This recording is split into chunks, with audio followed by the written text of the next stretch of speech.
I was a 9-year-old boy living in the island of Sumba with my late father. We lived off the sea, we lived off the land. One afternoon, I was fishing with my father, as we did for dinner, and just my father and I remember it was so glassy, it was 4 o'clock in the afternoon, it was just my father and I, nobody else in sight.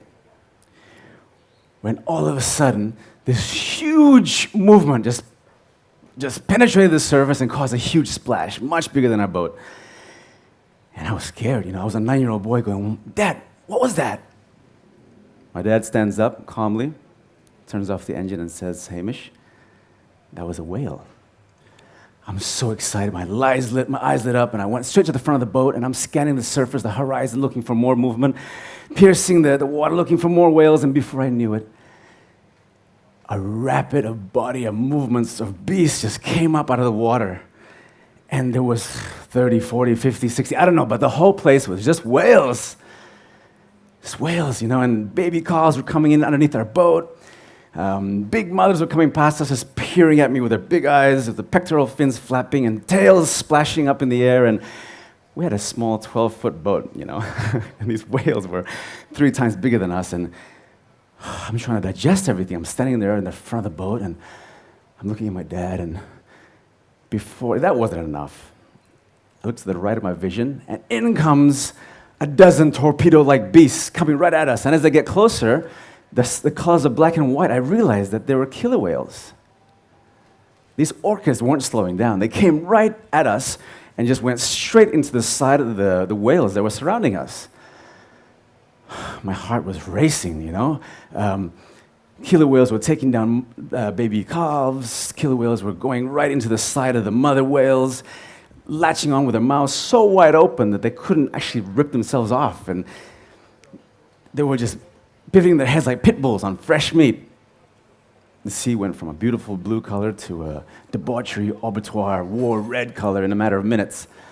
My heart's pounding. I felt so little. I felt so much excitement. I was scared out of my mind. Just so humbled by life in the ocean.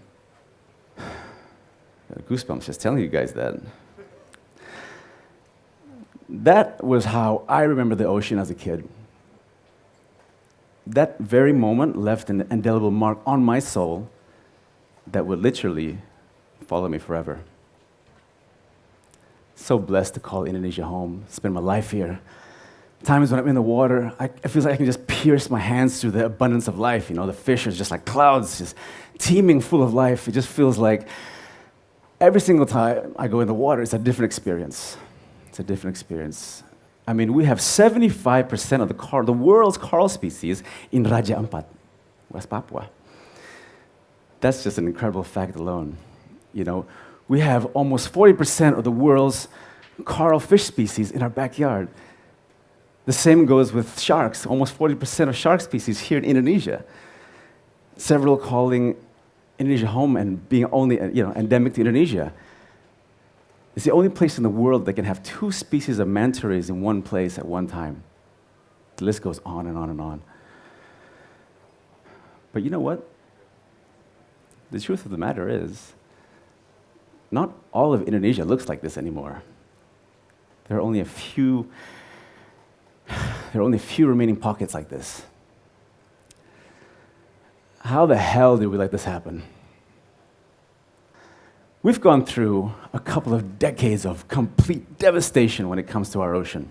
Devastation. Devastation from illegal fishing, irresponsible illegal techniques, such as the pelagic long line. The long line goes for about 100 kilometers with several thousand hooks, and these guys are fishing for tuna, but whatever they catch on the side is a bycatch, is a bonus. Sharks, rays, other pelagic species, and what have you. If that wasn't bad enough, the per se nets. Fish have to migrate to the islands of Indonesia, and before they even have a chance, these per se nets are already capturing them. These per se nets go for about 10, 20 kilometers long, and about 300-400 meters deep, and they don't fish for a species. These guys are fishing to deplete. Whales, dolphins, turtles, all pelagic species, everything, you name it. They're just wiping them out. Just imagine for a second, every mothership has several of these nets. And there's been an estimated of over 10,000 of these ships operating illegally in Indonesia every single day. Just digest that for a second. We've had a loss of about $20 billion a year because of illegal fishing. Now, that's just to digest that a little bit better. That's more than General Motors cars. Not only is that just affecting our species, but it's destroying our ecosystem, but it's also directly affecting the Indonesian people. Now, there are about 4 million people that live directly off the sea, meaning that they borrow money, they rent a boat, they get the fuel. So when they go out, they have to come back with something. They have to catch fish to pay off their debts, to bring food for their family, to sell food in the markets. And now, with no fish in the sea, they're forced to use irresponsible techniques such as cyanide and bombing, and they don't realize what's actually happening to life below the water. It just goes round and round in circles. Besides illegal fishing, there's also the waste management issues where companies are dumping their toxic waste into the river, going straight into the ocean, littering, the rubbish problem here with people not understanding that 70% of the waste in the ocean goes right into it's from the land. We're arguably the second dirtiest water on the planet at the moment.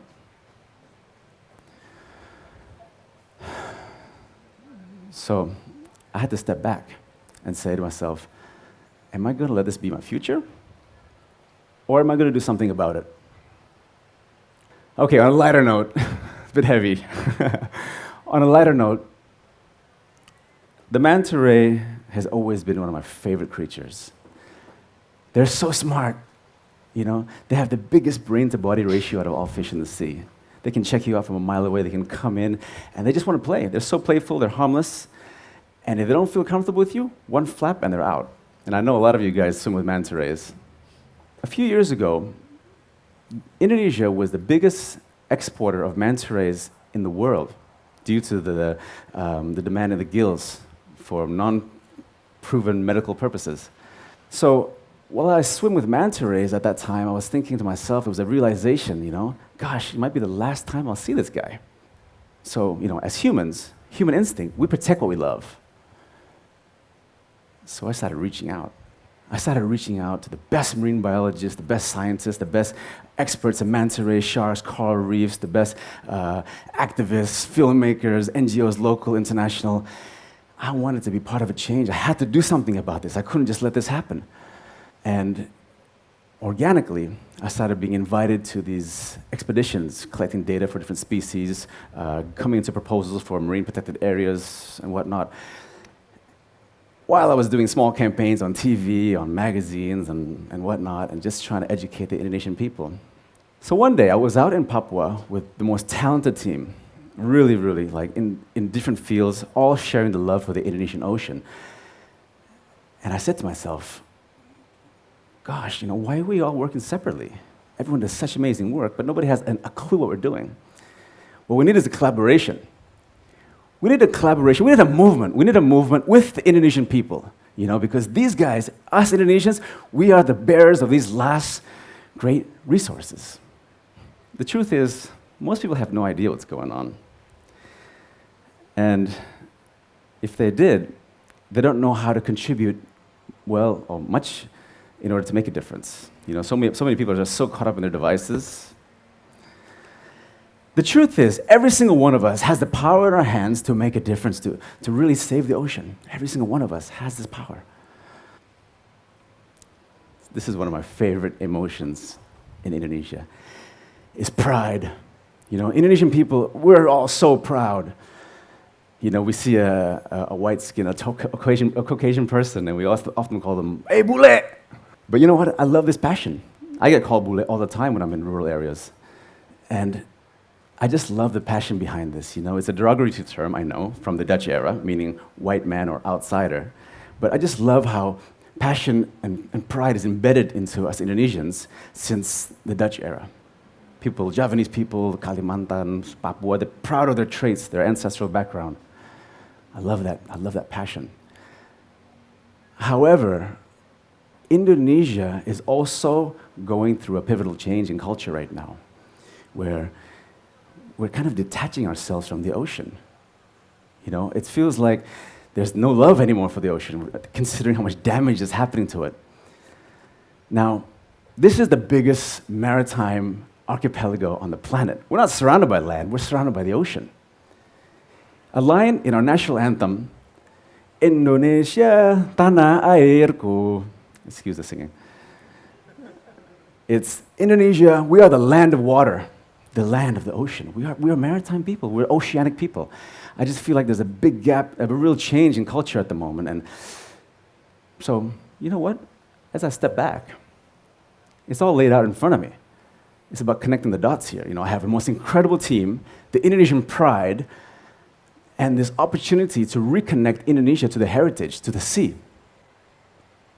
And there was born our movement, Indonesian Ocean Pride, where we're connecting the hearts and minds back into the Indonesian Ocean. This is a fresh movement, a fresh collaboration of everyone. You know, we're tackling relevant topics. We're doing community engagements, education. We have shark programs. We tagged the first thresher shark in the history of Indonesia last month.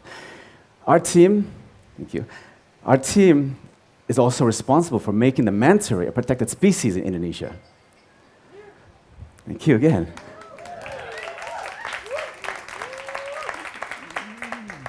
The list goes on and on and on, and it's not going to stop. This is a movement.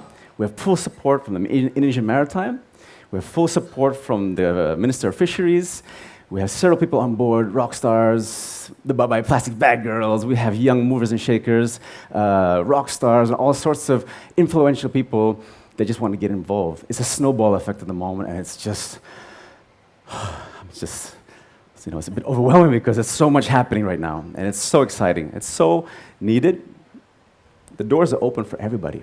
It's not about me, it's not about my team, it's about everybody joining in because the moment is now. We can't wait for the next generation. We don't have time. We're in code red. I'm inviting everybody to join in. Help us architect this movement to save the Indonesian Ocean, the last frontier. Whew. My wife and I are having a baby next year.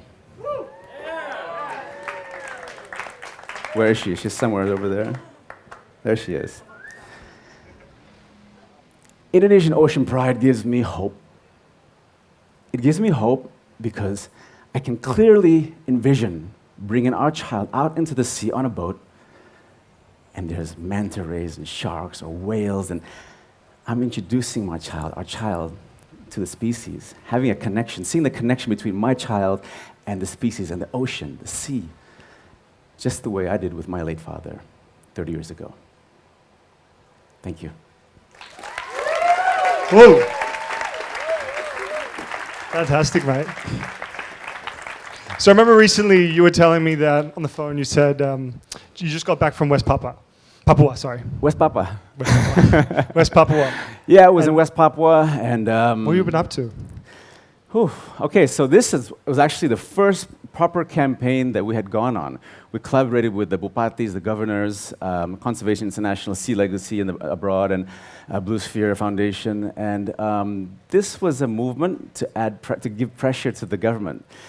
Because at 2016, they said that West Papua was going to be a conservation province.